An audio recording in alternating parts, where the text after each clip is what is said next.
Pernahkah kamu ke pasar bersama ibumu untuk membeli telur dan sayuran? Bagaimanakah menentukan banyaknya telur dan sayuran secara akurat? Nah, semua peristiwa tersebut berkaitan dengan kegiatan pengukuran. Pada kesempatan kali ini, Ibu akan menjelaskan materi tentang pengukuran dan menggunakan alat ukur yang sesuai.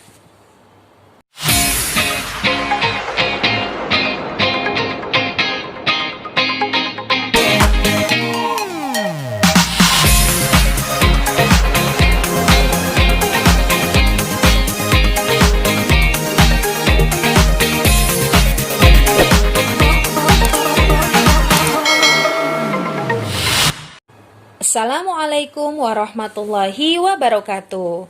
Halo anak-anak, bertemu lagi dengan Ibu Nita pada mata pelajaran IPA. Kali ini Ibu akan menjelaskan tentang pengukuran dan cara menggunakan alat ukur yang sesuai. Ada yang tahu tidak apa sih yang dimaksud dengan mengukur? Mengukur adalah kegiatan membandingkan suatu besaran yang diukur dengan besaran sejenis yang dipakai sebagai satuan. Sedangkan besaran adalah segala sesuatu yang dapat diukur. Contoh, kamu mengukur panjang meja dengan jengkalmu. Maka, kamu harus membandingkan panjang meja dengan panjang jengkalmu. Panjang meja termasuk kepada besaran yang diukur, sedangkan jengkal adalah satuan pengukuran. Nah, setelah diukur, ternyata panjang meja sama dengan 5 jengkalmu.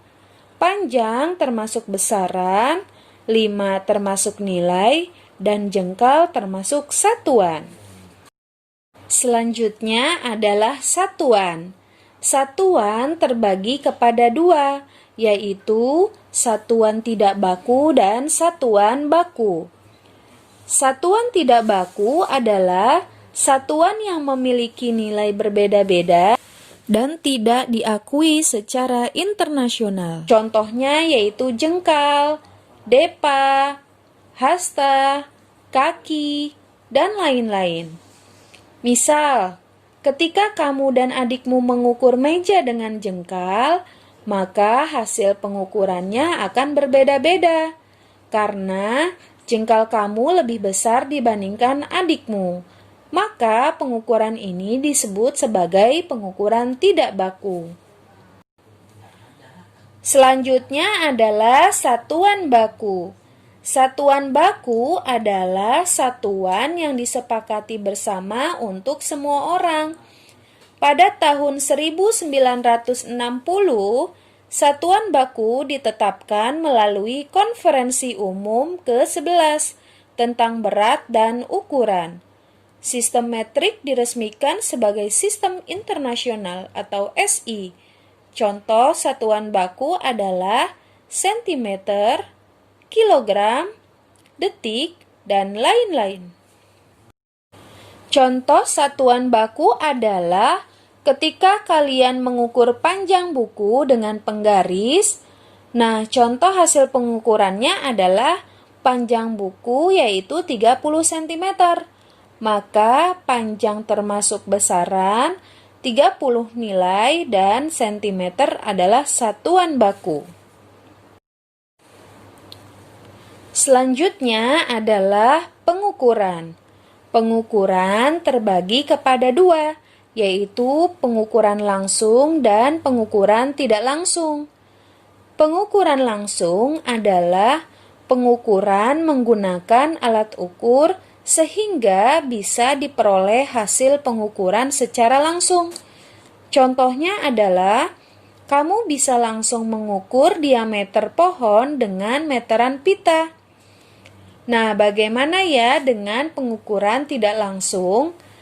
Pengukuran tidak langsung adalah pengukuran yang membutuhkan proses minimal 2 langkah untuk mengetahui hasil yang diukur. Contoh, kamu mengukur diameter pohon dengan menggunakan tali rafia. Setelah itu, Tali rafia diukur dengan menggunakan penggaris. Selanjutnya yaitu besaran. Besaran terbagi kepada dua, yaitu besaran pokok dan besaran turunan. Apa sih yang dimaksud dengan besaran pokok? Besaran pokok adalah besaran yang satuannya telah ditentukan dan tidak diturunkan dari besaran-besaran yang lain. Nah, besaran pokok ini terbagi kepada 7.